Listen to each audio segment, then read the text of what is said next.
અત્યારે આસો મહિનો ચાલી રહ્યો છે. લોકો કહે છે કે આ દેવીઓનો મહિનો છે. આ મહિનામાં ઘણી દેવીઓ બહાર આવતી હોય છે, ગરબે રમવા આવતી હોય છે તેવું લોકો કહે છે. અને દેવીઓ માણસના શરીરમાં પણ પ્રવેશતી હોય છે તેવું પણ કહે છે. તો દોસ્તો, આ દેવીઓ જે છે ને, તે જે મોટા મોટા ઘરોના માણસો રહ્યા, બહુ સુખી મોટા શેઠિયાઓ રહ્યા, પૈસાદાર વર્ગના શેઠિયાઓ રહ્યા, તેમની સ્ત્રીઓના શરીરમાં આ દેવી કેમ પ્રવેશતી નથી?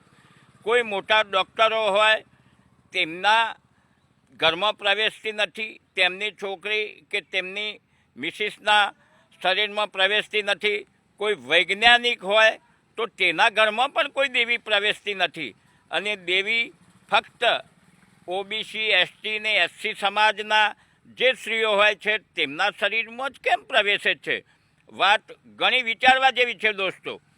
એસટી, એસસી ને ઓબીસી સમાજ છે ને, તે શિક્ષણમાં પાછળ છે, અંધશ્રદ્ધાને પાખંડવાદમાં માને છે. એટલે તેમની જે સ્ત્રીઓ રહી તેમના શરીરમાં પ્રવેશે છે તેવું કહે છે કે જે સ્ત્રીઓના શરીરમાં દેવી પ્રવેશે છે ને, તે દેવી નથી હોતી, પરંતુ તે સ્ત્રી બીજી સ્ત્રીની કોપી કરતી હોય છે. એક સ્ત્રી હોય છે, તેને તેના સાસુ સસરા હેરાન કરતા હોય છે, એટલે તે સ્ત્રીના ઉપર માનસિક અસર થાય છે અને તે સ્ત્રીનું મગજ કંપવાનું શરીર કંપન ચાલુ કરે છે અને મગજની અંદર અસર થાય છે. અને તેની જાગૃત અવસ્થા હોય તેના ઉપર સુષુપ્ત અવસ્થાવાળું મગજ સવાર થાય છે, એટલે બીજી વાતો કરે છે. અને એટલે બધા લોકોના મગજમાં એવું થઈ જાય છે કે આનામાં કોઈ દેવીએ પ્રવેશ કર્યો છે.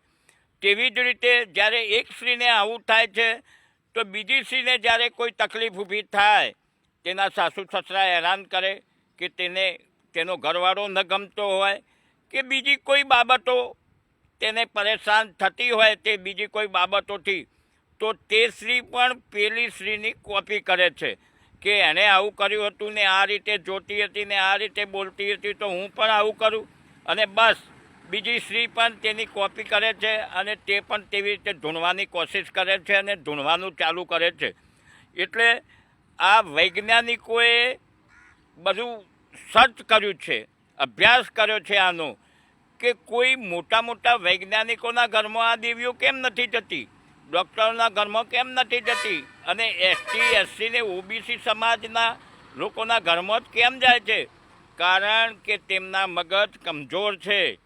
તે સમજી શકતા નથી કે આ બધી મગજની બીમારી છે. એટલે જ તેમના મગજ પર અસર થાય છે અને તે ધૂણવાનું ચાલુ કરે છે. આ બધું હું નથી કહી રહ્યો, આ બધો અભ્યાસ કર્યો છે ડૉક્ટરોએ. આપ યુટ્યુબમાં ચેક કરો અને પછી જુઓ તો તમને ખબર પડશે કે આ બધું વૈજ્ઞાનિકોએ સર્ચ કર્યું છે અને પછી જ વૈજ્ઞાનિકોએ આ વાત કરી છે. કોઈ દેવી કોઈ દિવસ કોઈના શરીરમાં પ્રવેશતી નથી, પરંતુ લોકોના મગજના બે ભાગ હોય છે. એક સુષુપ્ત અવસ્થા અને બીજો ભાગ હોય છે તે જાગૃત અવસ્થા. સાંભળેલી બધી વાતો સુષુપ્ત અવસ્થામાં જે મગજ હોય છે તેમાં પડી રહે છે. અને જ્યારે સુષુપ્ત અવસ્થાવાળા મગજ પર મગજ જે હોય છે સુષુપ્ત અવસ્થામાં, તે મગજ જાગૃત અવસ્થાવાળા મગજ પર સવાર થાય છે. એટલે સુષુપ્ત અવસ્થામાં જે મગજ હોય છે તેમાં રહેલી બધી વાતો કરવાનું વ્યક્તિ ચાલુ કરે છે. એટલે જ લોકોને એવું લાગે છે કે આ વાતની તો આને ખબર જ નથી, એને કઈ રીતે કહેવી આ વાત. પરંતુ એ સુષુપ્ત અવસ્થામાં પડેલી વાત હતી, વર્ષો પહેલાં સાંભળેલી વાત હતી. માણસના વર્ષો પહેલાં સાંભળેલી વાતો માણસના મગજમાં પડી રહેતી હોય છે. અને જ્યારે સુષુપ્ત અવસ્થાવાળું મગજ જાગૃત અવસ્થા પર સવાર થાય છે ત્યારે તે બધી વાતો કરે છે.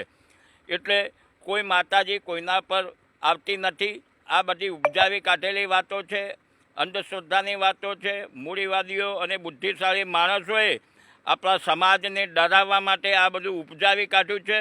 માટે અંધવિશ્વાસ અને પાખંડવાદમાંથી બહાર નીકળો, અભ્યાસ કરો, ભણો ગણો અને હોશિયાર બનો.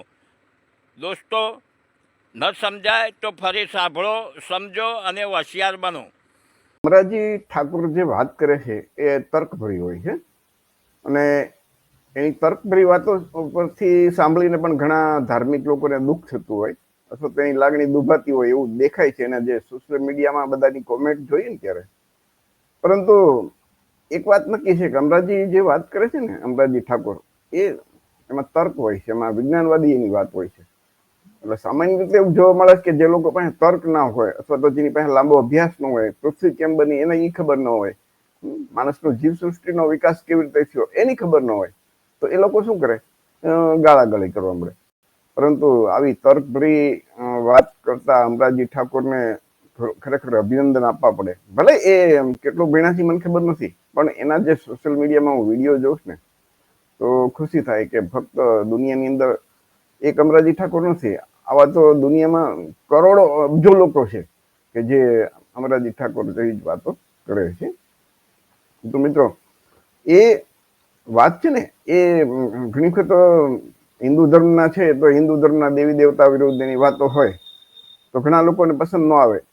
હવે માણસોએ એ પણ વિચારવું જોઈએ ને કે જો દેવી દેવતા વિશે બોલતા હોય અને દેવી દેવતાનું અપમાન થતું હોય અને એના માટે થઈને એના જે ભક્તો હોય એ અમરાજીની સામે ગાળું બોલે કે આમ કરે તેમ કરે, તો ખરેખર એને દેવી દેવતા ઉપર વિશ્વાસ રાખવો જોઈએ ને કે દેવી દેવતા છે જે લોકો માને છે એમને તો એના ઉપર વિશ્વાસ હોય ને, એ શક્તિશાળી છે અને શક્તિશાળી દેવી દેવતા ગમે એની સામે બદલો લઈ લે શકશે. અને તો હિન્દુ ધર્મમાં તો એવું કહેવાય ને કે ભાઈ માણસ જે કઈ બોલે કે ચાલે કે એક પાંદડું પણ ફરકે તો ઈશ્વરની ઈચ્છાથી જ થાય. તો પણ એવું પણ વિચારી શકાય ને કે અમરાજી ઠાકોરને જે શક્તિ મળી છે બોલવાની, એ પણ દેવી દેવતાએ જ આપી છે ને, એવું કેમ ન વિચારી શકાય? અને આટલા શક્તિશાળી જો દેવી દેવતા હોય એવું માનતા હોય તો એ દેવી દેવતા વતી એના ભક્તો એ શા માટે વચ્ચે પડવું જોઈએ? દેવી દેવતા ઉપર વિશ્વાસ તો રાખવો જોઈએ ને, કે જેમ તમે માનો છો એના પર વિશ્વાસ નથી રાખતા, કે દેવી દેવતા બદલો લઈ લેશે. શા માટે આપણે માણસની વિરુદ્ધ બોલવું જોઈએ? અમરાજી જે વાત કરે છે તર્ક, તમારી સામે એની અમે તર્ક નથી એટલે તમે આવી બધી વાત કરો છો. અને ફક્ત અમરાજી ઠાકોર વાત કરે નહીં, તમે જો તો રાજસ્થાનના આ આઈપીએસ છે, અત્યારે ડીજીપી છે, આઈપીએસ કિશન સહાય, એ એના વિડીયો પુષ્કળ છે સોશિયલ મીડિયામાં અને દરરોજ નાની રીલ પર બનાવીને મૂકતા હોય છે, ક્લિપ બનાવીને મૂકતા હોય છે. એ આવી રીતે નાસ્તિક જ છે, કોઈ ઈશ્વર દેવી દેવતાને માનતા નથી. અને આખા એને સમાજને સમજાય, એને સંસ્થા પણ બનાવી છે કે ભાઈ માનવતાવાદી સમાજ, માનવતા એ જ ધર્મ. તો આ એને પોતે કહે છે કે ભાઈ ચીન છે ને એટલું વિજ્ઞાન અને ટેકનોલોજીમાં આગળ વધી ગયું એનું કારણ કે એ લોકો ભગવાન કે અલ્લાહ કે ઈશ્વર કે એમાં માનતા નથી. એટલે તમે અખબાર લેશો સારા તો હિન્દુસ્તાન છે અખબાર, તો એમાં પણ એમનું એ ઈશ્વર અલ્લાહ ગોડ કુછ નહીં એવું કે લોકોને વિવાદિત બયાન લાગે. પણ વિવાદિત બયાન એટલા માટે કે આજ સુધી વિજ્ઞાને ઈશ્વર કે અલ્લાહ કે ગોડને સ્વીકાર્યો નથી, એનું કારણ કે સાબિત નથી, એને હજી એક પણ પુરાવો નથી મળ્યો. તો વિજ્ઞાન તો એમ કહે છે ને, જ્યાં સુધી પુરાવો નહીં આપો ત્યાં સુધી માન્ય નહીં. અમે નથી કહેતા કે ભાઈ નથી જ, પણ તમે પુરાવો તો આપો. તો પુરાવો તો કોઈને આપવો નથી. અને આપણા જે ઓબીસી એસસી એસટી સમાજના મહામાનવ થઈ ગયા, તો એમણે પણ આ જ વાત કરી છે ને. સૌથી પહેલા તમે જો તો 2500 વર્ષ પહેલા તથાગત ગૌતમ બુદ્ધ, એ ઈશ્વર નથી, ભગવાન. એટલે એવા જે આ ભગવાન એટલે કે આ જે બ્રાહ્મણવાદી ધર્મ, હિન્દુ ધર્મમાં જે કે એ ટાઈપના થઈ, એ માનવ જ હતા, એક શિક્ષક હતા અને લોકોને એક સાચો માર્ગ બતાવ્યો. મારીને તમારી જેમ એનો જન્મ થયો, કોળી માતા મહામાયાના કુખે એનો જન્મ થયો અને 80 વર્ષની ઉંમરે એમનો એનું મૃત્યુ થયું. તો એ જીવનમાં એને 40 વર્ષ લોકોને ઉપદેશ આપ્યા, તો એમાં ક્યાંય ઈશ્વરની વાત નથી કરી. માનવતા, સમાનતા અને શીલ અને સદાચારનું આચરણ એ જ ધર્મ, પંચશીલનું પાલન. તમે જુઓ તો આપણા મહાન જે ડોક્ટર બાબા સાહેબના ગુરુ જ્યોતિબા ફૂલે, એમને કીધું એ નથી માનતા આવું કઈ. એમ કીધું કે આ ઈશ્વર કે જે છે ને એ આપણા શુદ્રવર્ણના લોકોને ડરાવવા માટેનું એક રમકડું છે. જ્યોતિબા ફૂલેનું હમણાં ફૂલે પિક્ચર આવ્યું હતું ને, જોશો તમને ખ્યાલ આવશે. પેરિયાર રામાસ્વામી જે તમિલનાડુમાં દક્ષિણ ભારતમાં થઈ ગયા, એમને તો એમ તો તમે વાત જ પૂછોમાં. એ ઓબીસી સમાજના હતા, જ્યોતિબા ઓબીસી સમાજના હતા.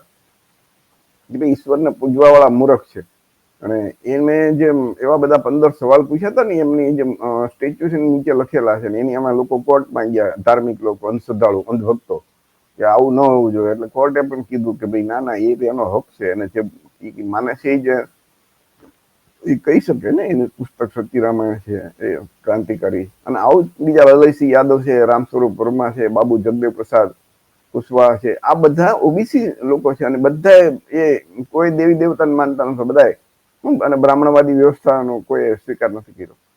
અને ત્યાર પછી તમે જુઓ ને તો આપણે જે અત્યારે વર્તમાનમાં જે ઓબીસી એસસી એસટી સમાજ છે, આપણે બધા જે સારા કપડા પહેરીને બેઠા છીએ એ કોના કારણે? ડોક્ટર બાબા સાહેબ આંબેડકરના કારણે. અને એ બાબા સાહેબ ની તમે 22 પ્રતિજ્ઞા વાંચો, એમાં આવે કે ઈશ્વરને કઈ વિશ્વાસ રાખતા જ નથી, સ્પષ્ટ કહી. તો ભારતના સૌથી વિદ્વાન, ભારત રત્ન, બંધારણના ઘડવૈયા ડોક્ટર બાબા સાહેબ આંબેડકર જયારે કહેતા હોય તો સામાન્ય માણસે તો કઈ વિચારવાની જ જરૂર નથી ને. અમુક લોકો બાબા સાહેબ કરતા પોતાને વધારે બુદ્ધિશાળી માનતા હોય તો એ આ એમને તકલીફ પડે.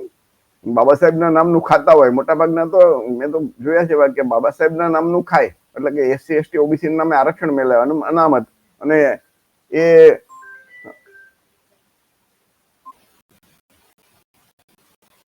તો જયારે બાબા સાહેબ આપણે આ આદેશ આપતા હોય અને 22 પ્રતિજ્ઞા આપતા હોય અને 14 ઓક્ટોબર 1956 ના રોજ 22 પ્રતિજ્ઞા આપી, એ તમે વાંચો અને એનું આચરણ કરો એટલે આપણા જીવન બધી સમસ્યા ખતમ થશે. પરંતુ આપણે હું બાબા સાહેબના નામનું ખાતા હોય, એના નામની નોકરી કરતા હોય, એસસી એસટી કે ઓબીસી ના લોકો બાબા સાહેબનું જે બાબા સાહેબે આરક્ષણ આપ્યું એના કારણે અનામત મળે, એની નોકરી કરે એના કારણે ઓપનમાં નથી આવ્યા, એ લોકો બાબા સાહેબના કારણે એને આપણા પછાત સમાજ ઓબીસી એસસી એસટી વતી પ્રતિનિધિત્વ કરવા માટે એ લોકોના પ્રતિનિધિ તરીકે નોકરી કરે છે. પછી હવે તો બાબા સાહેબ કરતા પાછા હોશિયાર થઈ જાય અને પોતાની જાતને મહાન માનતા થઈ જાય અને બાબા સાહેબની વાત નહીં માને. એટલે ખાવાનું બાબા સાહેબના નામનું અને પાછું તેનું વાતમાં માનવાની નહીં. આ કેવા આપણા લોકો હોય છે. તો મિત્રો, ખાલી જેટલા દુનિયાના પ્રખ્યાત વિજ્ઞાન છે, વૈજ્ઞાનિક સ્ટીફન હોકિંગ, એ દુનિયાના શ્રેષ્ઠ વૈજ્ઞાનિક કહેવાય ને એમાં નામ આવે. તો એને કઈ ઈશ્વરમાં માનતા નહોતા. માનવતા તમે જો ને તો માનવતા સમતા એ ધર્મ હોવો જોઈએ ખરેખર. ગૌતમ બુદ્ધે એ જ કીધું ને, માનવતા એ ધર્મ. ભારતના પ્રખ્યાત કવિ અને લેખક જાવેદ અખ્તર, તમને એમ થશે કે મુસ્લિમ છે, પણ એ નાસ્તિક છે, કોઈ ઈશ્વર કે દેવી દેવતાને માનતા નથી. શોલે ફિલ્મ એને લખ્યું હતું, તમને ખ્યાલ? સલીમ જાવેદ બંને, એમાંથી આ જાવેદ અખ્તર. આ એક વૈજ્ઞાનિક છે, ઈસરોમાં છે.